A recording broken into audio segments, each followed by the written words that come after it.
കുഞ്ഞുങ്ങളുടെ കൊലപാതകമൊക്കെ രണ്ട് തരത്തിലാവാം. ഒന്ന് ബോധപൂർവം അറിഞ്ഞുകൊണ്ടാവാം, മറ്റൊന്ന് തങ്ങളുടെ വിശ്വാസങ്ങളെ പിന്തുടരുമ്പോൾ അറിയാതെ സംഭവിക്കുന്നതുമാവാം. എന്തായാലും മലപ്പുറം കാടാമ്പുഴയിൽ നിന്നും സമാനമായ രീതിയിലുള്ളൊരു വാർത്ത തന്നെയാണ് വന്നിരുന്നത്. അവിടെ ചികിത്സ കിട്ടാതെ 1 വയസ്സുള്ള കുഞ്ഞ് മരിച്ചെന്ന പരാതിയിൽ തുടർ നടപടി പോസ്റ്റ്മോർട്ടം റിപ്പോർട്ട് ലഭിച്ച ശേഷമായിരിക്കുമെന്നാണ് പോലീസ് പറയുന്നത്. അശാസ്ത്രീയമായ ചികിത്സാ രീതികളാണ് കുടുംബം പിന്തുടർന്നിരുന്നത് എന്നാണ് നിഗമനം. അക്യുപങ്ക്ചർ ചികിത്സകരായ ഹിര ഹരീര നവാസ് ദമ്പതികളുടെ മകൻ എയ്സൻ എർഹാനാണ് കാടാമ്പുഴയിൽ മരിച്ചത്. CV അനുമോദ് വിവരങ്ങളുമായി. അനുമോദ്, ഈ ഹിരയുടെ പോസ്റ്റുകളൊക്കെ, സോഷ്യൽ മീഡിയയിലെ പോസ്റ്റുകളൊക്കെ കഴിഞ്ഞ കുറച്ച് ദിവസമായി എല്ലാവരും വലിയ രീതിയിൽ ചർച്ചയാവുന്നുണ്ട്. ഈ കുഞ്ഞ് ജനിച്ചത് വീട്ടിൽ മീൻകറി വെച്ചുകൊണ്ടിരിക്കുമ്പോൾ പോയി പ്രസവിച്ചതാണെന്നും ഗർഭകാലത്ത് ഒരിക്കൽ പോലും ഡോക്ടറെ കണ്ടില്ല എന്നത് വളരെ വളരെ അഭിമാനത്തോടെ പറയുന്ന പോസ്റ്റൊക്കെ കണ്ടിട്ടുണ്ട്. സ്വാഭാവികമായും വാക്സിനേഷൻ ഉണ്ടായിരിക്കില്ല, അല്ലെങ്കിൽ ഈ പറയുന്നത് പോലെ ഈ കേസിലാണെങ്കിൽ ഈ കുഞ്ഞിന് മഞ്ഞപ്പിത്തമാണെങ്കിൽ കൃത്യമായ ചികിത്സ കിട്ടിയിരുന്നില്ല. ഇങ്ങനെയൊക്കെ നിഗമനങ്ങളിലേക്ക് എത്താം. പക്ഷേ ഇത് ശാസ്ത്രീയമായി തെളിയിക്കേണ്ടതുണ്ട്. പോലീസ് എങ്ങനെ പോകാനാണ് ആലോചിക്കുന്നത്?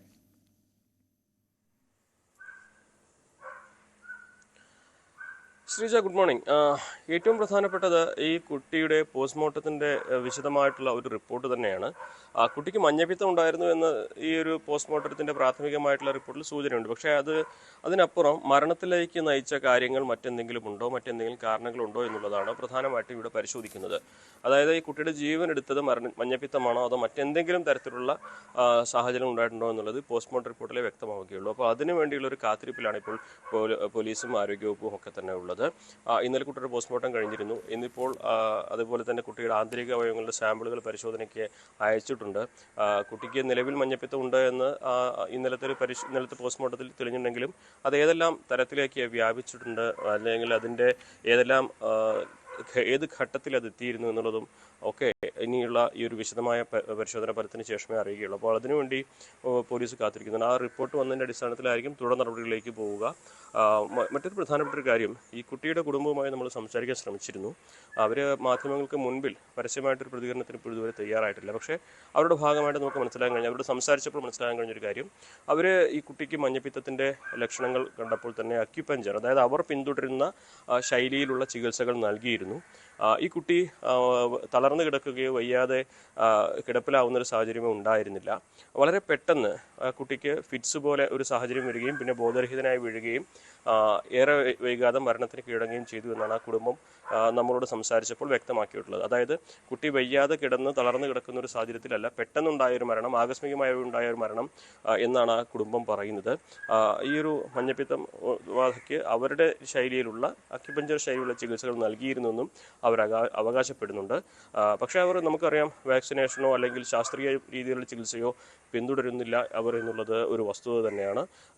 അത് അവരുടെ ഭാഗം ന്യായീകരിക്കുവാൻ വേണ്ടി, അല്ലെങ്കിൽ അവരുടെ രീതിയിലുള്ള കാര്യങ്ങൾ എന്തു തന്നെ ആയിക്കോട്ടെ. പക്ഷേ ആ പറഞ്ഞതിൽ ഒരു കാര്യമുള്ളത്, മഞ്ഞപ്പിത്തം ബാധിക്കുന്ന കുട്ടി മരിക്കുന്ന പോലെയാണോ ഈ കുട്ടിയുടെ മരണം ഉണ്ടായിട്ടുള്ളത് എന്നുള്ളതാണ് ഇനി അറിയാനുള്ളത്. നേരത്തെ അവർ സൂചിപ്പിച്ചതുപോലെ കുട്ടി തളർന്നു കിടന്നിട്ടില്ല, ആക്റ്റീവ് ആയിരുന്നു, പെട്ടെന്നായിരുന്നു, ആകസ്മികമായിരുന്നു മരണം എന്ന് പറയുമ്പോൾ അതിലേക്ക് നയിച്ച കാരണം എന്താണെന്നുള്ളത് പോസ്റ്റ്മോർട്ടത്തിൽ മാത്രമേ മനസ്സിലാവുകയുള്ളൂ.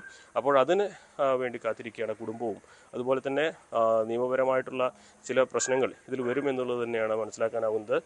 കാരണം ഏതെങ്കിലും തരത്തിൽ ഈ കുട്ടിയുടെ ജീവൻ രക്ഷിക്കാവുന്ന സാഹചര്യം ഉണ്ടായിട്ട് അത് ഉപയോഗിക്കാത്തതിനെ തുടർന്നാണോ ഈ ഒരു മരണമെന്ന സംശയമാണ്, അല്ലെങ്കിൽ അത്തരത്തിലുള്ള നിഗമനമാണ് അധികൃതർക്കുള്ളത്. അതിനെ സാധൂകരിക്കുന്ന തരത്തിലുള്ള ഒരു പോസ്റ്റ്മോർട്ടം റിപ്പോർട്ടാണ് വരുന്നതെങ്കിൽ ഇവർക്കെതിരെ നിയമപരമായിട്ട് നീങ്ങാനുള്ള സാധ്യതയും തള്ളിക്കളയാനാകില്ല.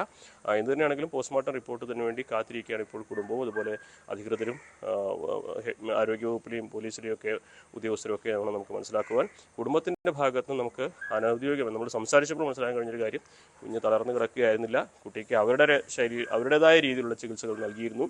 കുട്ടിയുടെ മരണം പെട്ടെന്നുണ്ടായതാണ്, ആകസ്മികമായി ഉണ്ടായതാണ് എന്ന തരത്തിലുള്ള വിശദീകരണമാണ്. ശ്രീജ. ശരി, CV അനുമോദാണ് വിവരങ്ങൾ നൽകിയത്. എന്തായാലും പോസ്റ്റ്മോർട്ടം റിപ്പോർട്ടിൻ്റെ വിശദാംശങ്ങൾ കൂടി വരേണ്ടതുണ്ട്. എങ്ങനെയാണ് ഈ മരണം സംഭവിച്ചത് എന്നത് കൃത്യമായി അറിയാൻ. പക്ഷേ അപ്പോഴും അശാസ്ത്രീയമായ ചികിത്സാ രീതികൾ, അല്ലെങ്കിൽ ശാസ്ത്രീയമായ ചികിത്സാ രീതികളൊന്നും പിന്തുടരുന്ന ഒരു കുടുംബമായിരുന്നില്ല എന്നത് അവരുടെ മുൻകാല പോസ്റ്റുകളിൽ നിന്നും മുൻകാല